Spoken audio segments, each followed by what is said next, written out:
மாலை வணக்கம். ஹலோ மச்சாஸ், எல்லாரும் நல்லா இருக்கீங்களா? இங்க வந்ததுக்கு எல்லாருக்கும் ரொம்ப நன்றி. மீடியா ஃப்ரெண்ட்ஸுக்கு மிக்க நன்றி சொல்லுவேன். Ajith sir, mister perfectionist. அவங்களுக்கு எப்படின்னா ஒரு நிறைய ஐடியாஸ், ரொம்ப எப்பவுமே நிறைய தாட்ஸ் எல்லாமே வரும்.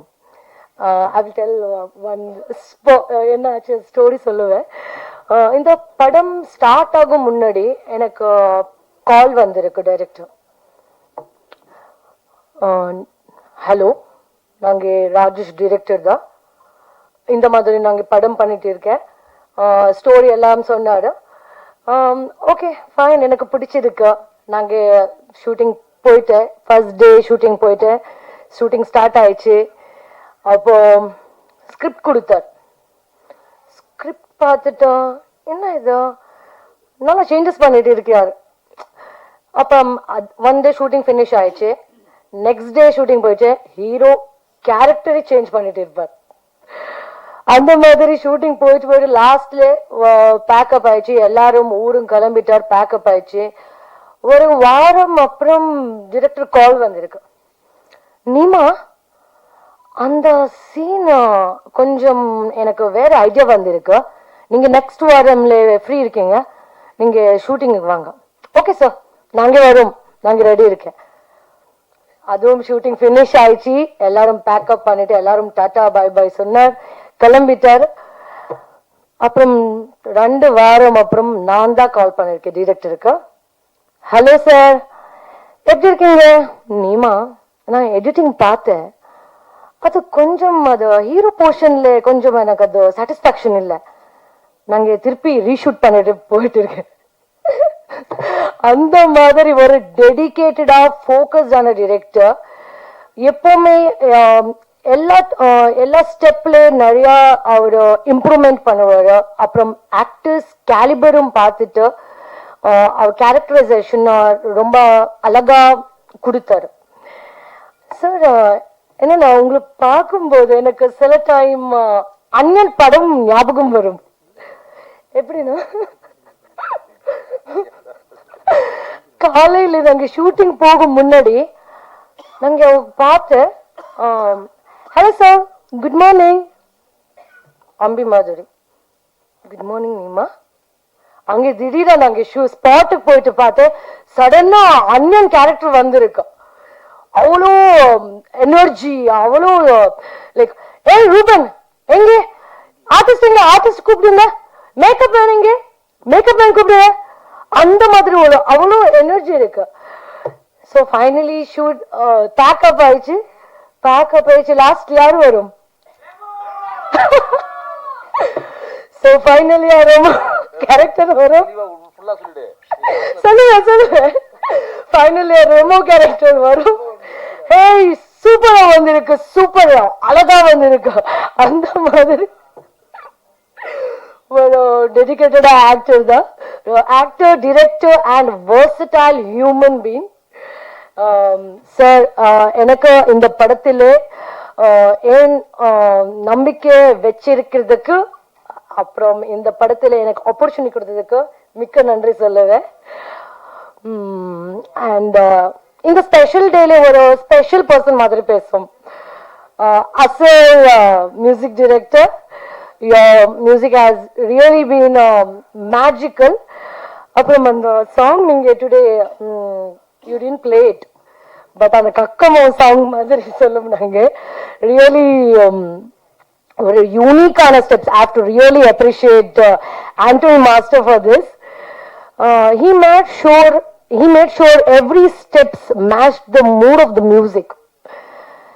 Really it was great fun working with you sir, and GOP sir, Bhaskar sir, அவங்களுக்கு ரொம்ப பேஷன்ஸ், ரொம்ப கிரியேட்டிவ். அப்புறம் ரொம்ப கிரியேட்டிவா like he had shown every ஃப்ரேம்ஸ்ல ஒரு கிரியேட்டிவான அழகா காமிச்சார், கிரியேட்டிவா அழகாம காமிச்சார். he made sure he had shown the story like very beautifully through his lens. And எல்லாருக்கும் இங்கே என் கூட மகேந்தர் இந்த படத்துல ஒரு பேக் போன், இந்த மெயின் பில்லர் தான் சொல்லும். Producer cum hero. எனக்கு உங்களுக்கு கூட ஒர்க் பண்ணதுக்கு ரொம்ப சந்தோஷமாயிடுச்சு. நீங்க ரொம்ப சப்போர்ட்டிவ் ஃப்ரம் தி பிகினிங், ரொம்ப சப்போர்ட்டிவா பண்ணிட்டு இருக்கிறார் அண்ட் இருந்தார். ஸோ இங்க என் கூட ஒர்க் பண்ணிட்டு எல்லாருக்கும் டெக்னீஷியன்ஸ் அண்ட் ஆக்டர்ஸ் எல்லாரும் ரொம்ப சப்போர்ட் பண்ணிட்டு இருக்கார். எல்லாருக்கும் ரொம்ப நன்றி. இங்க அப்புறம் என்ன சொல்லும், ஸோ சூன் நம்ம படம் ரிலீஸ் ஆகும். எல்லாரும் தியேட்டர் போயிட்டு மூவி பாருங்க. நீங்க மட்டுமல்ல, உங்க குடும்பம் நண்பர்கள் கூட மூவி போயிட்டு பாருங்க. உங்கள் ஆசீர்வாதம் எனக்கு என்னோட டீமுக்கு வேணும். அண்ட் நாங்க ஏதாவது தப்பா பேசிட்டு மன்னித்து விடுங்கள். அண்ட் நன்றி. இனியாயிராவ் ரொம்ப கண்ணியமா ஒர்க் பண்ணக்கூடிய ஒரு அழகான ஒரு அற்புதமான இசையை கொடுத்திருக்காரு இந்த படத்துல. ரொம்ப ரொம்ப ரொம்ப ரொம்ப மனசுக்கு நெருக்கமான இசையை கொடுத்திருக்காரு. நான் என்ன கேட்கிறேனோ அதை கொடுப்பாரு. நான் என்ன சொல்ல வரணும் அதை கொடுப்பாரு. நான் போன்ல ஜஸ்ட் சொல்லிட்டு நான் போறதுக்குள்ளார லெதுக்கில் எழுதி கொடுத்துருவாப்ல அரவிந்த் அக்ரம். அவ்வளோ அழகா பண்ணியிருந்தாங்க. அது மாதிரி கேமராமேன் பாஸ்கரன் வந்து இப்படி கையை எடுத்து இப்படி வச்சுட்டாருன்னு சொன்னாக்கா அது இப்படிதான் பார்ப்பாரு. ஆங்கில் இப்படி பார்த்துட்டு டே இவா இது பாரு சரியா பாரு போலல்ல அப்படிம்பாரு. போலண்ணே அது அவ்வளோ உயரம் இருக்கு எப்படின்னா போறது. ரொம்ப காட்டுக்குள்ள போனா அப்படிதான் வார்னர். ஏன்னா இது ஏற்காடு ஷூட்ல வந்து மேல போறதுக்கு வண்டியெல்லாம் கிடையாது. அது நடந்தான் போகணும். வெள்ளிமலைங்கிற ஒரு ஏரியாவில் பண்ணோம். அது பெல்லார் மேல போறதுலாம் வண்டியெல்லாம் கிடையாது. இதை விட சுவாரஸ்யம் என்னன்னா கேமராமேன் ஒரு வேலை பண்ண சொல்லிட்டு வா சொல்லிடுறேன்.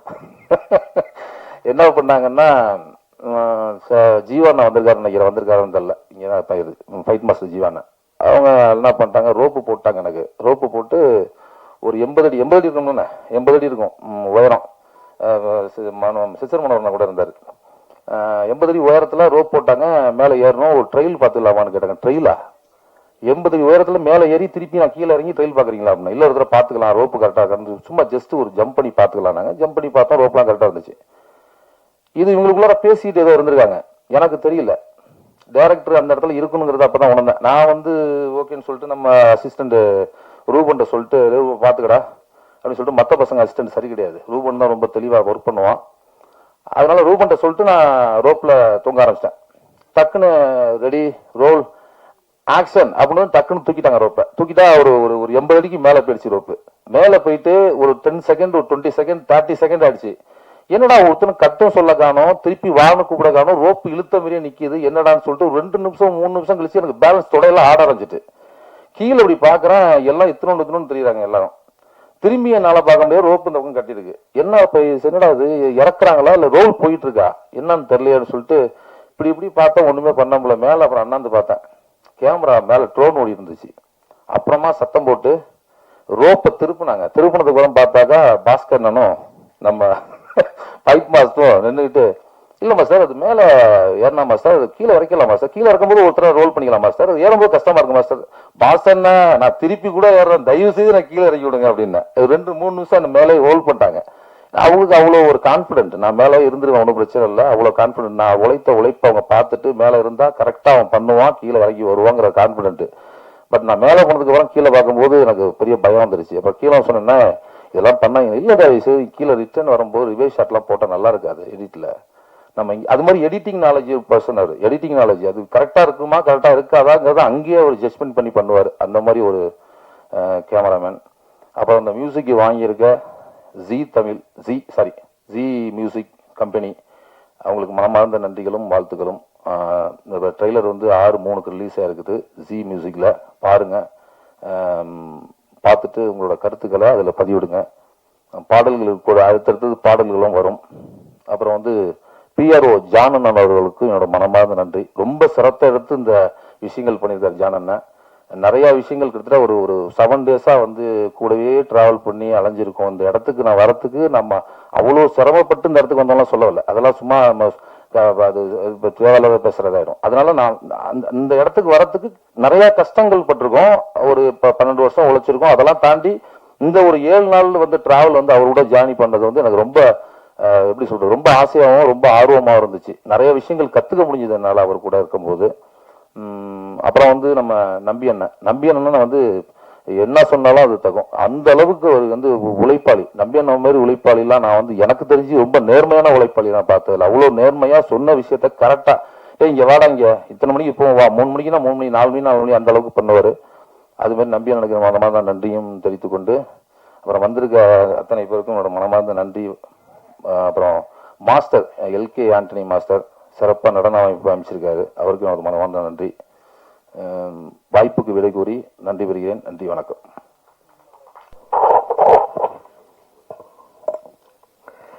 அனைவருக்கும் வணக்கம்.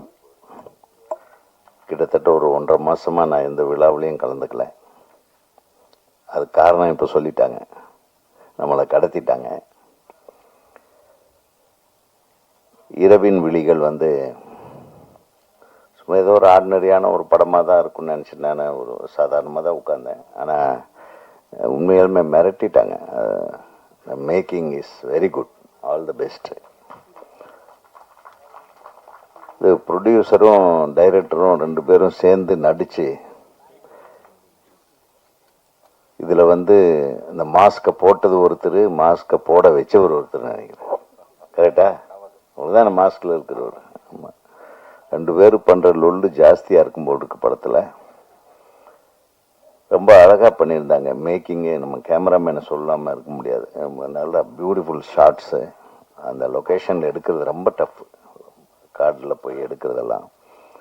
அதுலேயும் வந்து ஒரு நேர்த்தியான ஒரு ஃபோட்டோகிராஃபி. மியூசிக் ரொம்ப நல்லா இருந்தது.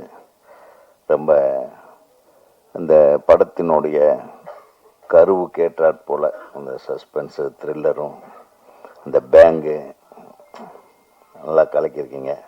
பாடலும் நல்லா இருக்கு. 2 1.5 பாட்டு தான் போட்டீங்க, 5 பாட்டுன்னு சொல்லிட்டு அந்த 3.5 பாட்டு இவங்களே வச்சுருக்காங்க போல இருக்கு. அந்த 3.5 பாட்டு போட்டிருந்தா இன்னும் கொஞ்சம் நேரம் நல்லா. எனக்கு பாடல் பார்க்குறதுல ரொம்ப ஆசை. ஏன்னா இந்த ஹீரோயினுங்களெல்லாம் அதை நல்லா பார்த்துருக்கலாமேன்னு ஆசை தான், வேற ஒன்றும். அவங்களுக்கும் அதான் எதிர்பார்த்தாங்க. ஏன்னா சாயந்தரம் ரொம்ப நேரமாக வெயிட் பண்ணிட்டு இருக்கிறவங்களுக்கு ஒரு அழகான விஷயம் கிடைக்கு பாருங்க. ஆமான்றாரு பாருங்க நம்ம அண்ணன்.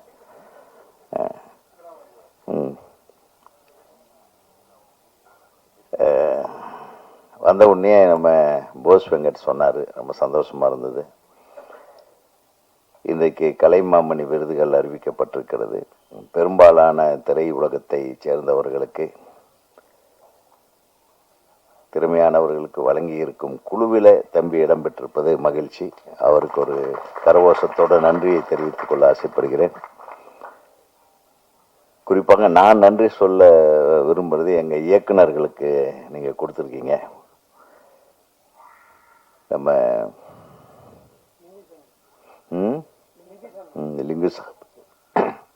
லிங்குசாமி, வெங்கட் பிரபுவா, எஸ்.ஜே. சூர்யா, அப்போ விக்ரமன் அவர்களுடைய துணைவியார், அவங்களுக்கு கொடுத்துருக்காங்க. ரொம்ப நன்றி அதுக்கு. நான் விக்ரமன் சார்பிலேயே நான் நன்றியை தெரிவிச்சுக்கிறேன் இந்த மேடையில். ஏன்னா இந்த மாதிரி தேர்வுக்குழுவில் இருக்கிறது ஒரு பெரிய கஷ்டமான விஷயம். இது சாதாரண விஷயம் இல்லை, சந்தோஷப்படக்கூடிய விஷயம் இல்லை. நிறைய ப்ரெஷர்ஸ் இருக்கும். நம்ம தேர்ந்தெடுக்கும் போது ரொம்ப ஜாக்கிரதையாக இருக்கணும். அந்த கிட்டத்தட்ட கடந்த ஒரு 15 நாளாக ஆஸ்கார் விருதுக்கு இந்தியாவிலிருந்து அனுப்பக்கூடிய படத்தை தேர்ந்தெடுக்கிற குழுவில் நாங்கள் ரொம்ப கஷ்டப்பட்டோம். ஏன்னா நிறைய படங்கள், நல்ல படங்கள் வந்தது. ஒரு பெரிய குறை வந்து தமிழ்ல இருந்து எந்த படமும் வரல. ஏன்னா கொஞ்ச நாளாக பார்த்தீங்கன்னா திரையரங்குகளில் கூட்டமே வர்றதில்லைன்றாங்க. ஏன் திரையரங்கத்துக்கு கூட்டம் வரல? இப்போ இன்னைக்கு அதுதான் மெயின் மேட்டர். படங்கள் எல்லாருமே எடுத்துக்கிட்டு இருக்கிறாங்க, கஷ்டப்பட்டு வர்றாங்க. இந்த மாதிரி இளைஞர்கள் புதுசாக ஏதோ முயற்சி பண்ணி ஏதாவது ஒரு மாற்றத்தை கொண்டு வந்துடணும், ஒரு பெரிய விடியலை உருவாக்கணும், ஒரு நல்ல எதிர்காலத்துக்காக போராடி கொண்டு வருகிற கலைஞர்களுக்கெல்லாம் அந்த படத்தை எடுத்து முடிச்ச கடைசியில் பெரிய போராட்டமாக போகுது அந்த ரிலீஸ் பண்ணுறதுக்கு. ஒரு கடந்த மாதம் ரிலீஸ் ஆன ஒரு மிகப்பெரிய படத்துக்கு கூட ஒரு ஊரில் வெறும் 9 பேர் தான் தியேட்டரில் உட்காந்துருந்தாங்க. இன்னைக்கு இப்போ டைரக்டர் விக்ரமன் எனக்கு சொன்னார், வெறும் 9 பேர் தான் சார் உட்காந்துருந்தாங்க. நான் அடிக்கடி சொல்றது உண்டு, பெரும்பாலுமாக ரிலீஸ் செய்யப்படுகின்ற சிறிய படங்கள் அந்த தயாரிப்பாளர்களுக்கே தெரியறதில்லை எந்த தியேட்டரில் ஓடுதுன்னு, எந்த ஷோ ஓடுறதுன்னு தெரியுது. ஸோ இந்த மாதிரி விஷயங்கள் எல்லாம் களைவதற்கு நம்ம பேசத்தான் முடியும், பண்ணுற இடத்துல நம்ம இல்லை.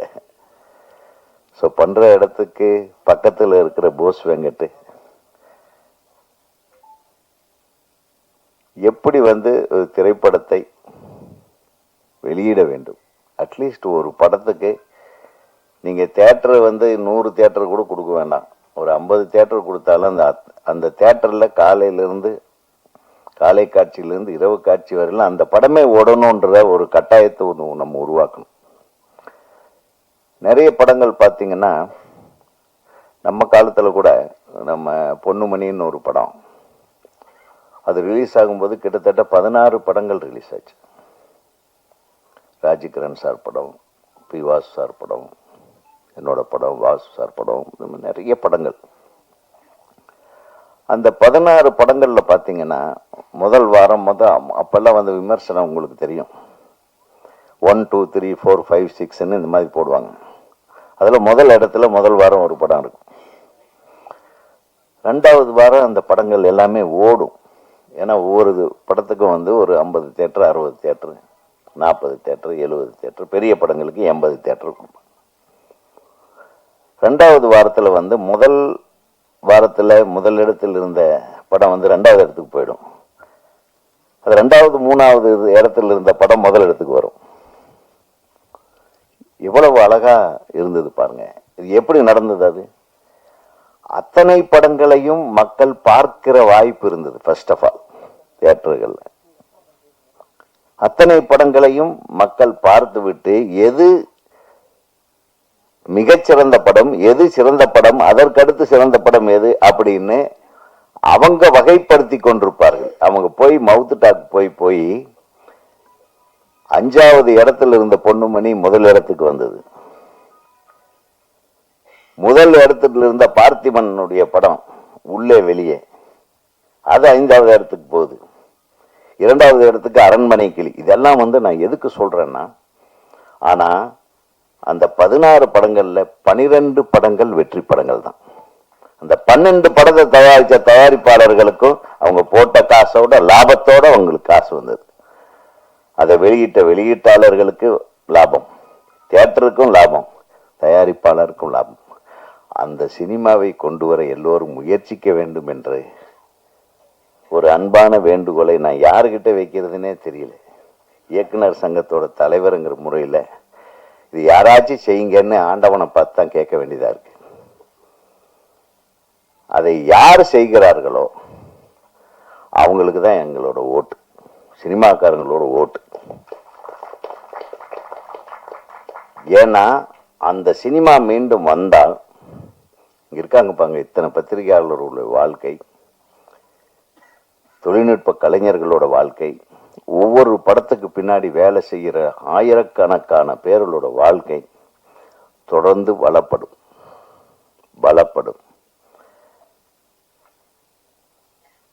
இன்னைக்கு உலக அரங்கத்துக்கு ஒரு சினிமா போகிற தேர்வுக்குழுவில் இருக்கும்போது நான் போய் முதல்ல தேடி பார்த்தது தமிழ் படம் வந்திருக்கான்னா தமிழ் படம் வரல. அதே எனக்கு மிகப்பெரிய அப்செட். நம்ம தமிழ் படம் எங்க நோக்கி போய் பார்த்தா 4 தெலுங்கு படம் வருது, 4 கன்னட படம் வருது. எங்க போச்சு நம்மளுடைய கிரியேட்டிவிட்டி? எங்க மிஸ் ஆகுது? எங்க நம்ம மிஸ் பண்றோம்? தமிழ் சினிமாவை காக்க வேண்டிய ஒரு கட்டாய சூழ்நிலையில் இந்த மாதிரி இளைஞர்கள் எவ்வளவோ கஷ்டப்பட்டு ஒரு விஷயத்தை முன்னெடுத்து கொண்டு வர்றாங்க. இதுக்கு சரியான தியேட்டர்களை கொடுங்க. இந்த தியேட்டர்ல படம் ஓடுது, ஒரு 4-5 நாள் ஓட வச்சாதான், அது 4-5 நாளா இந்த படம் ஓடுதேன்னு சொல்லி ஒரு 10 பேர் வருவான். 10 பேர் 100 பேராக வாய்ப்பு இருக்கிற திரைப்படங்கள் நிறைய கடந்த காலங்களிலே, கடந்த மாதம் ரிலீஸ் ஆன ஒரு 12 படத்தில் ஒரு 10 படம் நானே பார்த்தேன். அதில் 7-8 படம் நல்லாவே இருந்தது. ஆனால் எந்த படமுமே ஓடல. ஸோ நம்ம தமிழ் திரை ரசிகர்களே, நான் அவங்கள தான் கெஞ்சணும், தயவு பண்ணி எல்லா படத்தையும் போய் பாருங்க.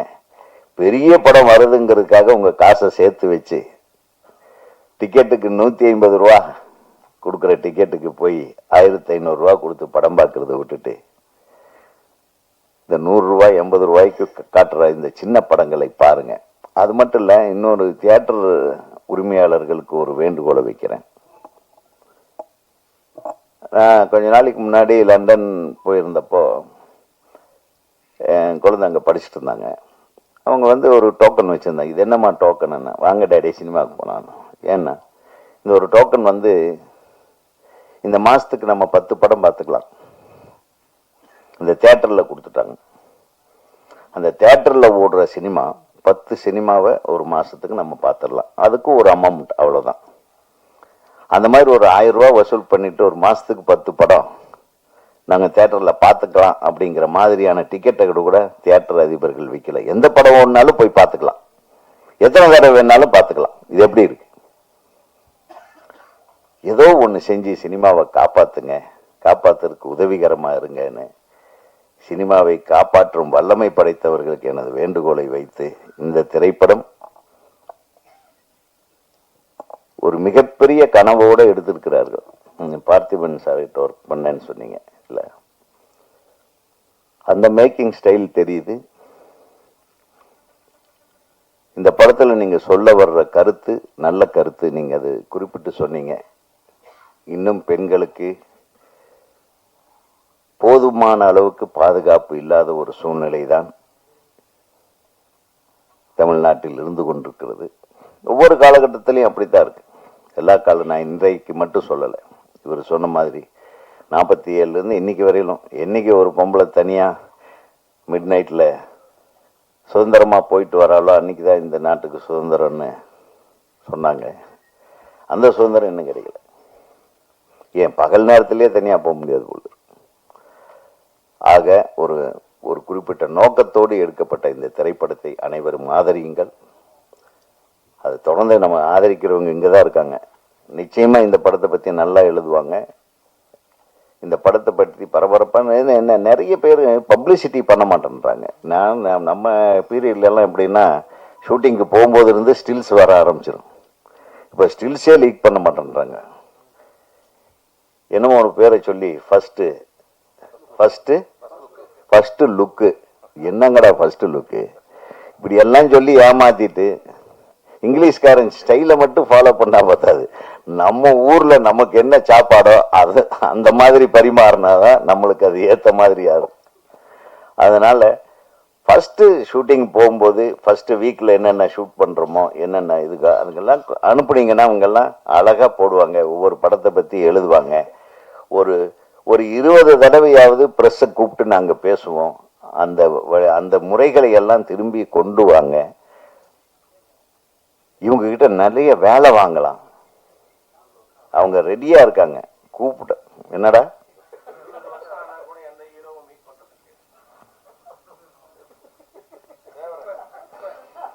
நீ வாய கொஞ்சம் பேச. அது நீ பேசுன இன்னும் பரபரப்பாய். அத ஹீரோக்கள் பாக்குறது இல்ல, ஹீரோயின் பாத்துறாங்கல்ல. உன்ன நிறைய ஹீரோயின் போட்டோவா போட்டுட்டு இருக்கீங்க. அவர் ஹீரோ போய் பார்க்கறதே கிடையாது. இவர் பார்க்கறது இல்லை. பாதி உண்மை இருக்கு அதுல, நீங்க சொன்னதுல. அதான் நான் சொல்றேன், நம்ம ஹீரோக்களை விட்டுருங்க. அட்லீஸ்ட் இயக்குனர்கள் நீங்க என்ன பண்றீங்கன்னா, படம் எடுக்கும்போது அப்பப்போ அந்த ஸ்டில்ஸை கொண்டு வந்து அப்பப்போ பரபரப்பாக அதை வெளியிட்டுட்டே இருக்கணும். அது என்ன எடுத்துட்டு இருக்கிறீங்க, எப்படி பண்ணிட்டு இருக்கீங்க, எந்த ஊர்ல ஷூட்டிங் நடக்குது, இந்த மாதிரி விஷயங்களே இப்போ இவங்களுக்கு யாருக்கும் தெரியுதில்லை. படம் இந்த மாதிரி போட்டு ஆடியோ ரிலீஸுக்கு வரும்போது இந்த மாதிரி ஒரு படத்துக்கு ஆடியோ ரிலீஸ்ன்னு இல்லை. உண்மைதானே இது? அதான் இது அநியாயமா இருக்கு. நம்மளும் சரியில்லை. அதனால நம்ம மேக்கிங்ல கான்சென்ட்ரேட் பண்றோமே தவிர, இன்னைக்கு பப்ளிசிட்டிக்கு எல்லாம் ஒரே டைம்ல நீங்க தான் உங்க கையில தான் படம் இருக்கு, உங்க கையில தான் படம் இருக்குன்னு சொல்லி அவங்க கையில என்னத்த இருக்கு? பாவம் ஒன்றும் இல்லை. படம் நல்லா இருந்தால் நல்லா இருக்குன்னு எழுத போகிறாங்க. அப்புறம் போட்டு அவங்கள போட்டு நம்ம யூடியூபர்ஸை திட்டுறோம், அது வேற ஒரு பக்கம். அவங்கள ஏதோ ஒன்று அவங்க பண்ணுறாங்க, ஏதோ தப்பாவது நம்ம படத்தை பற்றி சொல்கிறாங்களேன்னு சந்தோஷப்படுங்க. ஆக இந்த படத்துக்கு நல்ல பப்ளிசிட்டி கொடுங்க. மிகப்பெரிய வெற்றி படமாக இது அமைய எனது மனமார்ந்த வாழ்த்துக்களை தமிழ்நாடு திரைப்பட இயக்குநர்கள் சங்கத்தின் சார்பாக தெரிவிப்பதில் மகிழ்ச்சி அடைகிறேன். அடுத்து நம்ம பேரரசு இருக்காரு, என் சார்பாக அவர் நிறைய பேசுவார். அதுக்கப்புறம் என்ன, நீ ஹீரோயின்கள்லாம் இருக்காங்க, அவங்கள பற்றியெல்லாம் நீ பேச வேண்டியிருக்கு. நான் யாரு பேரையும் சொல்லலப்பா, உனக்காக சந்தோஷப்படு. ஹீரோயின்களுக்கும் எனது மனமார்ந்த வாழ்த்துகள். அனைத்து தொழில்நுட்ப கலைஞர்களுக்கும் எனது வாழ்த்துக்கள். நன்றி, வணக்கம்.